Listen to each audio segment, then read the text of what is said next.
When Dr. Donald delivered Elias, Elias cried, which was a wonderful, wonderful sound to hear. He came out fighting, and Dr. Donald said, "There is nothing wrong with this baby, he's just tiny." And there begins our whole NICU journey.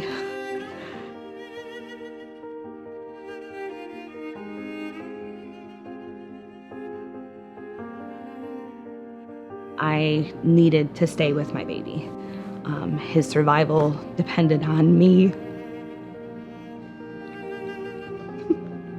being close.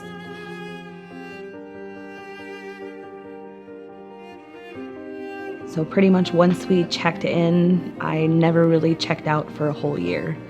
I went back and forth every day from Ronald McDonald House to the hospital and back, maybe 3, 4, 5 times a day. So I'd wake up in the morning, I'd gather his things, his laundry, I'd truck my way down to the NICU and spend the day there, come back here for lunch, and then go back to the NICU, come back here for dinner, and then go back to the NICU. And I'd usually try to stay through shift change and all that. That way I knew who was going to be with Elias overnight, and that way I could come back here to sleep and rest so we could do it all over again.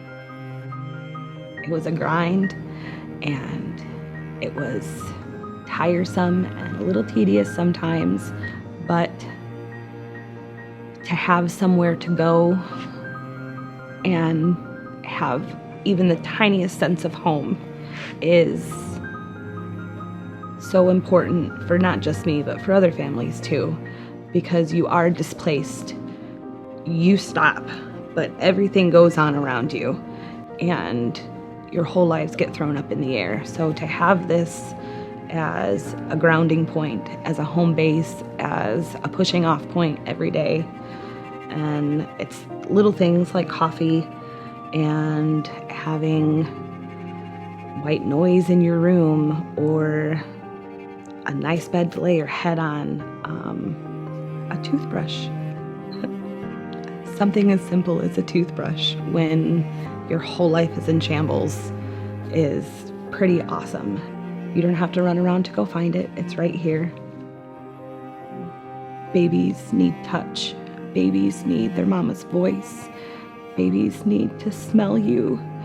And all those tiny little things that you don't think make a difference in their development absolutely does. So every moment I got to spend with my hands on his little forehead, or holding his little hand, or changing his diaper, or singing him a song, I think gave him kind of the will to hang on. He knew I was there. He knew I was rooting for him. He knew he wasn't alone. So if I didn't have this place, I would have had to spend every night at home grieving for my baby because I wasn't with him.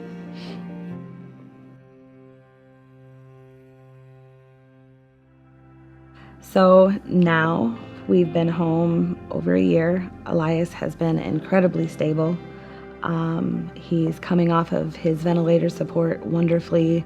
He's trying to take sips of water out of a cup, and he's developing like he should. So he's coming into being a 2-year-old monster, which we can all, that's what you expect from a 2-year-old. So everything he's doing is right on track for where he should be.